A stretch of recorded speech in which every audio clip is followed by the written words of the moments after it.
거대 여당, 지금 민주당이요. 자신들 마음대로 해도 된다 이렇게 생각해서 그럴까요? 지금 국회에서는 공수처법, 이 야당의 비토권까지도 없애겠다라는 이 법을 기습적으로 상정을 해서 국회가 지금 한바탕 난리가 났습니다. 그런데 이런 독주, 임대차 3법이라든지 기업과 관련된 법이라든지 이런 모든 것들, 이런 것들이 이제 곧 끝나갈 것 같습니다. 왜냐? 이 소수의 용기 있는 자들 때문에 이 거대 여당의 독주가 하나씩 막히고 있기 때문입니다. 오늘 어떤 일이 있었길래 도대체 누가 용기를 냈길래 이런 일이 멈출 수 있는지 하나씩 살펴보도록 하겠습니다. 시간을 거슬러 올라가서요. 윤석열 총장에 대한 감찰이 지난 2020년 12월 1일에 있었던 그날 추미애가 정말 치졸하게 이런 짓까지 벌였습니다. 윤석열 총장에 대한 감찰이 추미애가 이 감찰위원회의 감찰 결과가 너무나도 무서운 나머지 이 감찰위를 패싱하기 위해서 감찰 규정까지 임의 규정으로 바꿨습니다. 감찰위를 열어도 되고 혹은 안 열어도 되고 이런 식으로 임의 규정으로 바꿨는데 이에 정의로운 감찰위원들이 그리고 감찰 담당관 바로 류혁 감찰관이 이런 거는 그냥 넘어가선 안 된다 라면서 감찰위원들에게 일일이 연락을 돌려서 이 감찰위가 우여곡절 끝에 법무부 주관으로 열리게 됐습니다.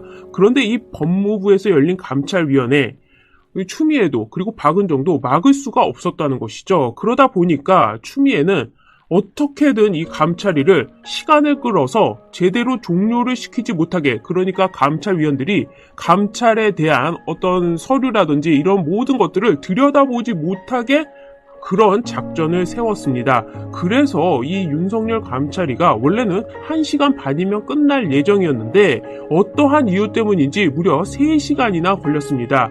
여기에 일이 있었습니다. 박은정이 추미애의 또 지시를 받고 이 감찰위원회 가서 이런 짓까지 벌였다는 게 오늘 조선일보에 실렸습니다. 법무부가 이 감찰위가 제대로 열리지 못하도록 의도적으로 박은정이 방해했다는 겁니다. 법무부는요, 처음에 이 감찰위원들은 다 개별로 연락을 하기 때문에 서로가 누구인지 잘 모릅니다. 그리고 뭐 서로 친구 관계가 아니기 때문에 연락을 개인적으로 주고받고 이런 걸 하지 않습니다. 그래서 이 감찰위원들은 법무부를 통해서 혹은 어떤 감찰위원장을 통해 가지고 개별적으로 소집 연락을 받고 이 회의에 참석하게 되는데요. 바로 이 점을 노려가지고 법무부가 감찰위원 중 한 명인 이주형 의정부 지검장을 제외했습니다.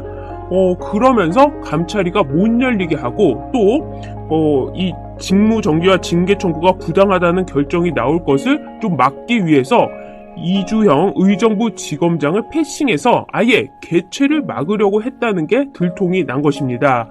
그런데 여기서 또 용기 있는 사람이 나옵니다. 바로 감찰위 개최 이틀 전에 바로 이 이주영 의정부 지검장이 다른 루트를 통해 가지고 박은정이 이런 모사를 꾸미고 있다, 나를 패싱하고 감찰위를 못 열리게 하는 그런 모사를 꾸미고 있다 라는 소식을 듣고 법무부에 강력하게 항의한 뒤에 감찰위에 참석을 했다고 합니다.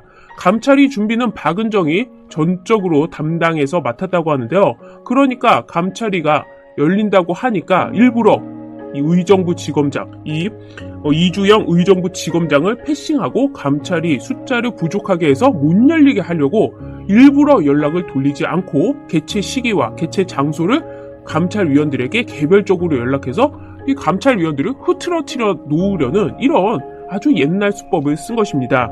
어쨌거나 이 이주영 의정부 지검장이 강력하게 항의해서 감찰위는 열리게 되었죠.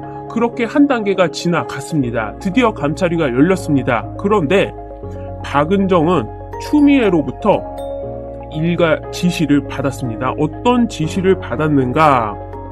바로 시간을 끄는 작전을 세우게 됩니다. 그래서 박은정이 바로 이 감찰위에 참석해서 위원들로부터 회의 진행을 방해 말라라는 거센 항의까지 받았는데 오전 10시부터 1시간 30분가량 예정되어 있는 이 회의에 박은정이 출동을 해가지고 우리 추 장관님이 위원들에게 아주 이 사건을 상세히 설명하라고 지시를 해서요. 제가 준비해온 이 자료를 읽겠습니다.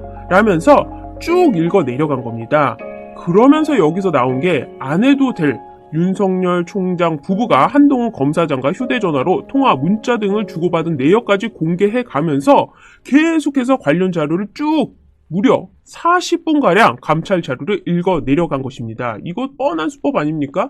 회의 시간 1시간 30분으로 규정되어 있는데 박은정이 감찰 자료 읽겠습니다 하면서 1시간 반을 읽어 내리려고 했다는 그 작전, 그러니까 회의를 못 열리게 하는 그 작전, 두 번째 작전에 들어간 겁니다. 그러니까 이 감찰위원들이 열이 받아가지고 아니 질의응답도 없이 이런 식으로 시간 빼앗으면 제 시간에 의결할 수가 없습니다. 그만하세요. 라면서 거세게 항의를 해가지고 밥도 못 먹고 3시간 만에 감찰위 회의가 끝나게 됐고 또 윤석열 총장에 대한 징계 청구 등이 부당했다라는 의결까지 나오게 된 것입니다. 그런데 여기서 박은정의 이 방해 행동 멈추지 않았습니다. 추 장관의 지시를 받은 이 박은정은요 끝까지 치졸한 모습을 보이고 말았는데요. 바로 그 감찰위에서 이정화 검사까지 불러가지고 대지를 한 그 상황입니다. 그런데 징계 결과가 부당하다라는 결론이 나오니까 이걸 다 이제 적어서 기록을 정리해서 보내야 됩니다. 근데 그 기록 정리를 의정부 이주영 의정부 지검장이 또 류혁 감찰 담당관이 박진성 감찰 담당관실 부부장 검사로 지명을 했는데 박은정이 아니 내가 관사예요. 내가 기록을 정리할 거예요. 이렇게 또 우기기로 나온 겁니다. 그러니까 기록을 정리할 때 좀 추미애 장관 측에 불리한 내용을 빼기 위해서 박은정이 이렇게 사투를 벌인 겁니다. 감찰위 시작 전부터 회의 시작 중간에 그리고 대질까지 당하고 마지막에 이 기록을 정리하는데도 박은정이 끝까지 추미애 호의 무사로 나와가지고 장관님이 오늘은 내가 간사를 하라고 했단 말이에요 라면서 내가 기록을 정리할 거예요 라고 우기고 한바탕 소동이 벌어진 것입니다. 그런데 이 용기 있는 감찰위원들 감찰이 열리기까지 참석하기까지 감찰 회의하기까지 얼마나 힘들었습니까? 그러니까 박은정한테 그만해라 라고 해서 이 박은정이 기록을 정리하지 못하고 이 감찰위원회 결과가 제대로 세상에 공개되게 된 것입니다. 정말 추미애의 완벽한 패배가 있었던 날이었습니다. 또 그것뿐만 아닙니다. 어제 추미애는 완전히 두 번째 어퍼컷을 맞고 쓰러지기 일보 직전에 갔습니다. 김남국까지 동원했건만. 김남국 기억나시죠? 이거 판사 사찰 문건 아직 여론을 띄워야 되지 않겠습니까? 아이 그거 좀 판사 출신들 좀 흔들어 주세요. 판사 출신이 일어나야죠. 판사들이 뭐 하고 있습니까? 안 되면은 판사 출신 변호사라도 그거 좀 하게끔 해주세요. 라면서 이런 작전, 이런 공작을 하필이면 국민의힘 당 관계자 앞에서 이런 전화를 한 거 이게 뭐 눈에 뵈는 게 없어서 그런 거냐 아니면 여당이 권력을 많이 가져서 그런 거냐 아니면 정말 모질이라서 그런 거냐 뭐 이렇게까지 이야기를 했는데 어쨌거나 이 작전 처음부터 누가 짰습니까? 바로 심재철과 그리고 한동수 몰래 이 사찰 문건이라고 하면서 문건을 갖다 줘가지고 이정화 검사한테 이게 직권남용이 되는지 안 되는지 검토까지 해봐라 라고 해서 이정화 검사가 직권남용이 안 된다 라고 하고 그 관련해서 감찰 담당관 이 검사들이 이거 뭔가 좀 안 된다 라고 하는데 박은정 감찰 담당관이 아니 무슨 소리야 그거 삭제하고 무조건 발표해 라고 해서 그 사찰 문건이라고 여론전을 펼쳐가면서 판사들까지 이간질시키고 또 압수수색 영장까지 받아놓고 어떻게든 이걸 범죄로 몰아가서 사찰 진짜 나쁜 거 아니냐 검사들이 사찰을 하다니 라면서 물타기를 하려고 했고 여론전으로 김남국이 나왔던 그 사건 글쎄 그 사건 완전히 추미애가 패배를 했습니다.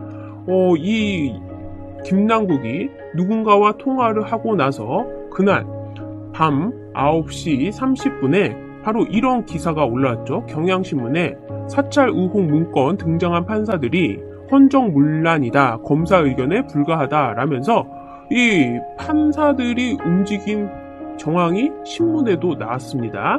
그러면서 일부 판사 중에 장창국 부장판사가 있어요. 장창국 부장판사. 이 장창국 부장판사가 처음으로 이 검찰이 판사의 사생활 정보 등 수집 보고하는 행위는 법관의 독립성과 재판의 공정성을 침해할 우려가 있다라면서 이 게시판에 글을 올리고 또 법관회의, 전국 법관 대표회의가 열렸는데 여기에 안건으로 올려서 어떻게든 추 장관 그리고 김명수 라인 윤석열 총장을 찍어내자 이런 거에 선봉을 섰던 그 사람. 글쎄 그 사람이요. 이 안건을 올렸는데 판사들은 그만합시다. 예? 그건 아닙니다. 라면서 판사들이 반대를 했다는 겁니다. 왜 우리가 법관회의에 이거를 문제를 삼아야 됩니까? 라면서 판사들이 반대를 했는데 이게 또 재밌습니다. 이 장창국 부장판사의 발의 원안, 그러니까 처음에 이게 발의한 내용이 있겠죠. 이런 걸 회의 안건에 올립시다. 이거 윤석열 총장이 이렇게 판사를 사찰한 문건을 올렸는데 이거 우리가 해야 되는 거 아닙니까? 라고 했던 그 초안. 글쎄 그 초안이 처음에도 기각이 됐고 그래서 그걸 수정을 무려 7번, 6번이나 수정을 해서 총 투표 7번을 투표했는데 7번 모두 법관회의가 이 판사 문건에 대해서 입장을 내지 않는 쪽으로 의견을 모았습니다. 딱 하나의 안건이 6번의 수정안이 나온 것도 이례적인데 그날 6번 표결, 7번 표결을 붙여서 7번 모두 이 표결에 반대한 것, 이것도 이례적이라는 거죠. 그러면서 판사들이 좀 차분할 필요가 있다. 정치권과 선을 그었습니다. 한 전국 법관대표 판사는요, 물론 판사들이 이 문건에 대해서 침묵할 경우에는 아무 문제가 없는 것처럼 받아들여질까봐 좀 우려스러운 면도 있지만 가장 중요한 거는 현재 윤 총장이 행정법원에다가 소송을 제기했기 때문에 그런 행정소송이 진행 중인 상황에서 이게 재판을 맡고 있는 판사들에게 결국 부담이 될 수 있다라고 입장을 정리한 것입니다. 그러니까 판사들 입장에서는 지금 우리 후배 판사들이 재판을 하고 있는데 여기서 판사들이 만약에 이 문건이 뭔가 문제가 있다라고 한다면 이거야말로 우리가 판사로서 다른 판사한테 사건을 압력하는 거 아니겠는가, 이런 일을 우리가 지양해야 되지 않는가. 물론 뭐 문제가 없는 건 아니지만 지금 이 시기에 우리가 여기 끼어드는 거는 말도 안 된다 라면서 정말 용기 있는 이런 입장을 보여준 것입니다. 윤 총장 사건을 맡은 판사 입장에서는 재판 독립 침해로 비춰줄 수 있기 때문에 이거는 안 된다라고 해서 대부분의 판사들이 이 의견에 공감을 했다는 것입니다.